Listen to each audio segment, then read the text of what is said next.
Hey, I'm your host, Dr. Desiree Cassell. I'm an orthopedic and pelvic floor physical therapist specializing in women's health, aka pelvic floor.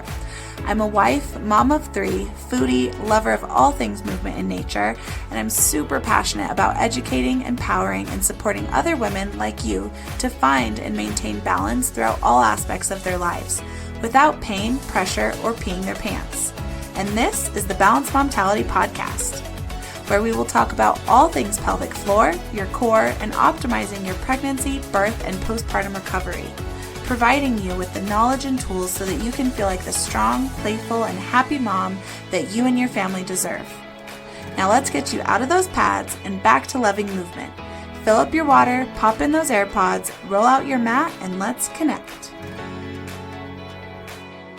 Before we start today's episode, just a quick disclaimer that anything mentioned in this podcast is not meant to treat or diagnose any medical conditions.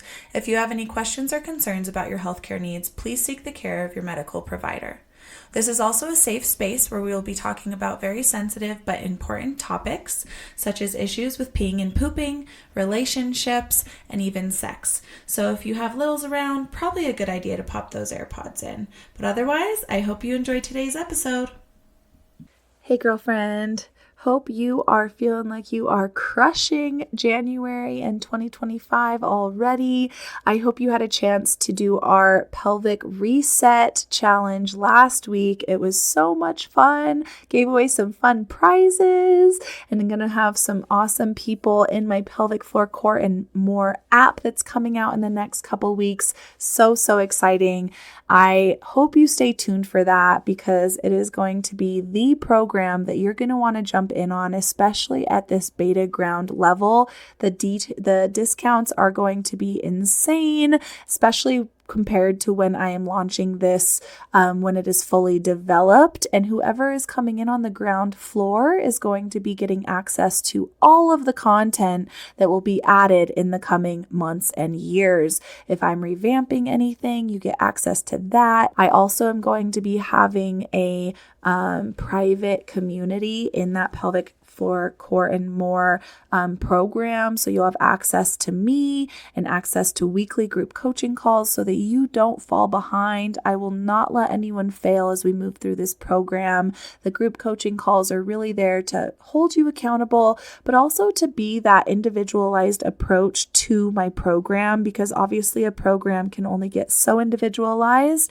And in those group coaching calls, you'll have access to ask questions, show me how you're exercising and moving so I can help critique you and modify anything throughout the program to help benefit you so that you can have the success that you are seeking. We can stop the leaking, we can stop the pain, we can get you back to running, get you back to doing all the functional jumping and getting on that trampoline again and just cleaning your house and moving around comfortably and strong and knowing that you're doing the right things for your body and not overdoing it and causing issues. So come over there. It is going to be self-paced, but it is an 8-week program and they do all build on each other.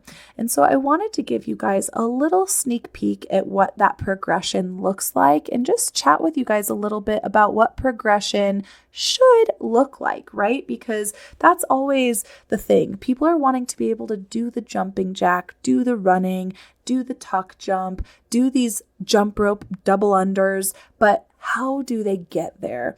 And it can seem so complicated, but really it's so simple because we first have to identify what can you not do very well, and then how scaled back in that movement pattern can we get it before you can finally succeed in that space? And then that's where we start, which yes, is still a little clouded. It's hard to know the exact steps unless you're working with someone like me, but that is again how we're going to get there. So if you think of something like a jumping jack, you're not going to just start doing these random strengthening exercises and then be able to do a jumping jack.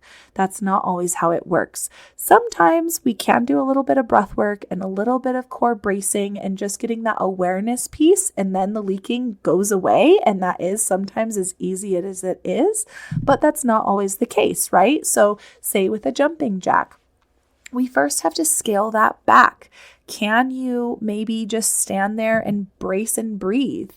Can you feel your pelvic floor engage while you're standing there and bracing and breathing?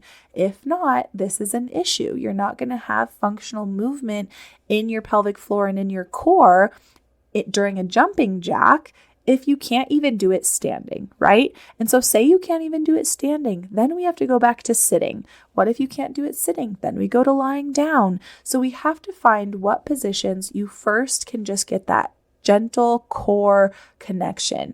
Where do we feel that brace? Where can we get that zipper up approach from the bottom up where you feel a gentle Kegel from the pelvic floor, you feel your abs and that deep transverse abdominis engage and corset together, and then you can breathe within that, and you should still feel a little ebb and flow in that pelvic floor. And then as we add in exercise and movements, that doesn't change. You still should feel some ebb and flow within your core system. It's like holding a weight. You're not just going to lock that weight up and do a jumping jack. You have to let that arm expand and contract to get that full or bicep curl, right? You're not just going to lock up the arm and call it a bicep curl. You have to have the capacity to hold that weight and lower it all the way and contract it all the way up. It's the same thing with the pelvic floor. What weight can your body tolerate? And yes, even without physically holding a weight or adding weight to your body, your pelvic floor is already holding weight because it is holding up your intestines, your pelvic organs, and everything else in your core system. So it is already weighted, which is why many times most people don't feel this engagement at all standing and maybe not even in sitting. So we have to start lying down, really feel that connection, and then we get into a sitting position. We start doing some squats. Do we feel it in that position? Then can we just stand and get that engagement in standing? Can we do some gentle hops in place while feeling that brace and that lift from the pelvic floor on the exhale during impact? Are we getting that engagement with our little hops with our feet close together? Okay, perfect. Now we're going to add in some arms with that gentle hop. Can you still feel it? Can you still keep your posture of aligning your rib cage over your pelvis while you bring your arms overhead like a jumping jack? Once you've got that down, perfect. Now can we start kicking out one leg in the jumping jack, bring it back, then the other leg in the jumping jack, bring it back. We start with these itty bitty pieces, pulling the movements apart, and then slowly build on them to get them to where you want to be. And that was more specific, obviously, for a jumping jack. And there are a lot of different ways that you can progress into moves like a jumping jack. That's definitely only a piece of it. But just to give you guys some idea of this concept and what we're looking at as we're trying to reach a goal, right? Because again, as it's January, we just did this challenge last week where we went over goal setting and all this other mindset stuff. But when it comes to goal setting, we do really have to think big picture, but we also have to think in the micro steps. What are the steps to get you to that big picture? Because I'm just going to say I failed at one of my goals this last year. Although I did succeed and did a lot of other things that I'm proud of, I definitely let this goal kind of slide off. And yeah, come to find out, it's January. I'm reflecting back on my goals from last year. I wanted to be able to do a pull-up.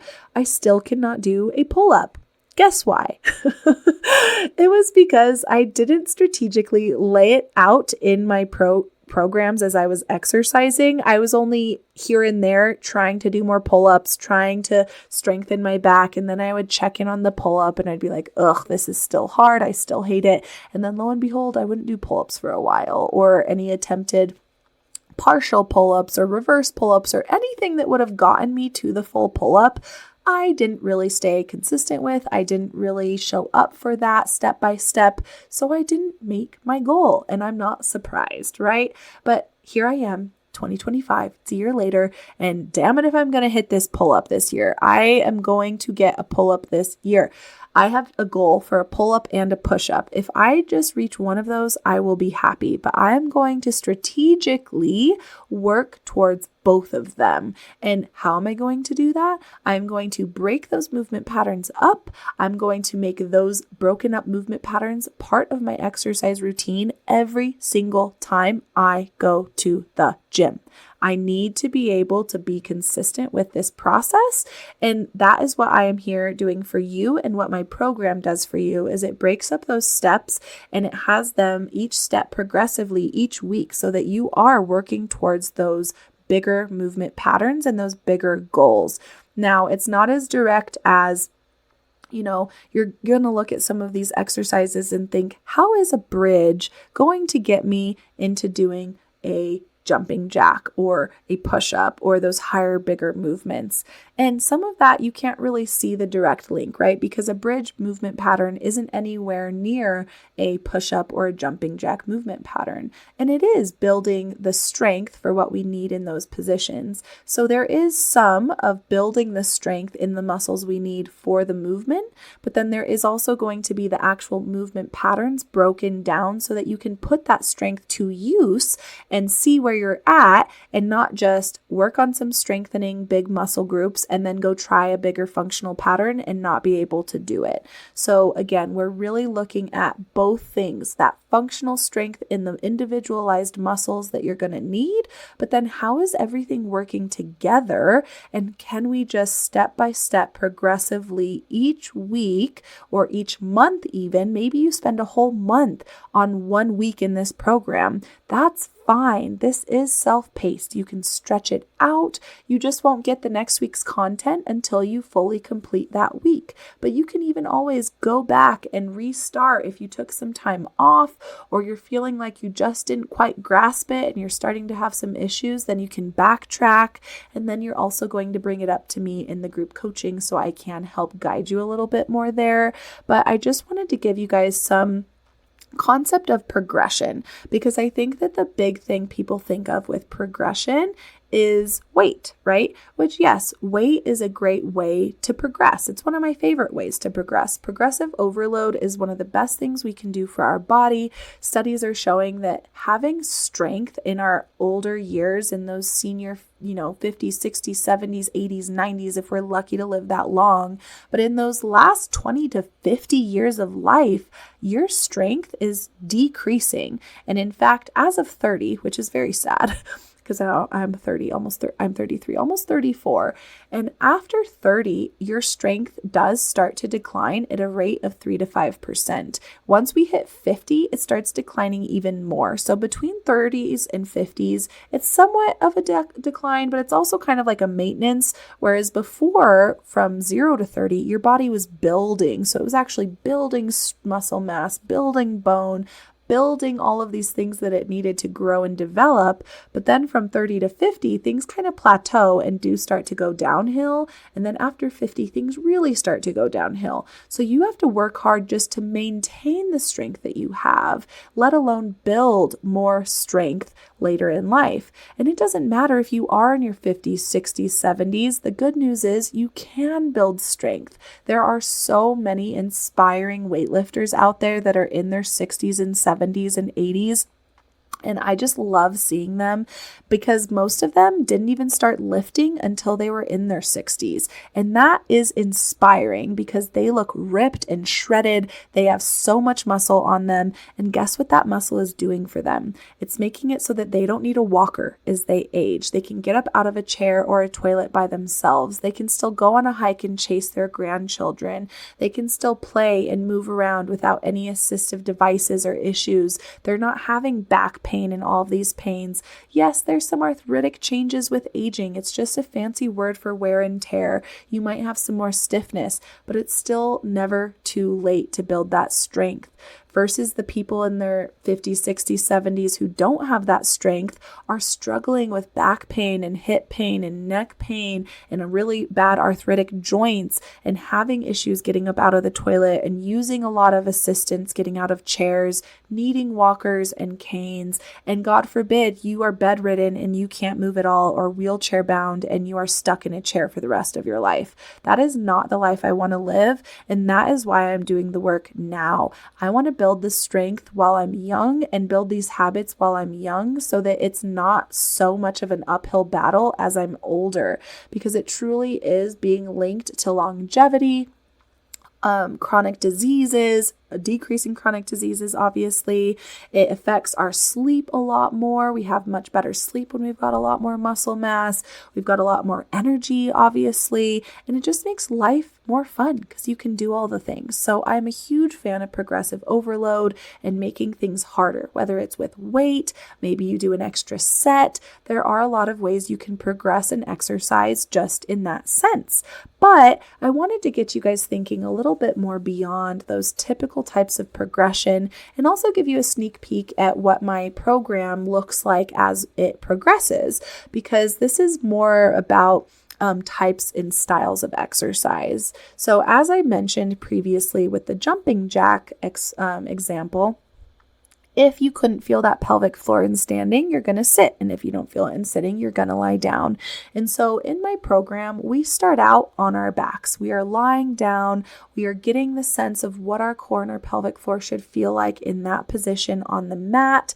We are looking at this in different positions on the mat, but we are still horizontal. So we are not putting the weight on our pelvic floor quite yet.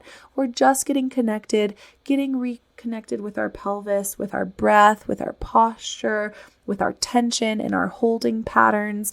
But then we are going to move upright and start looking at more functional things. How are you getting up out of a chair? How are you bending over to pick things up every day? How are you holding yourself? How are you reaching for things? How are you putting things up overhead? So these more functional upright movement patterns. But then we have to look beyond even that, because if you can squat, great. Bend over, which is essentially a deadlift, great. That's awesome. Maybe you're even really strong in your squat and you're lifting really heavy, or you're lifting heavy with your deadlift.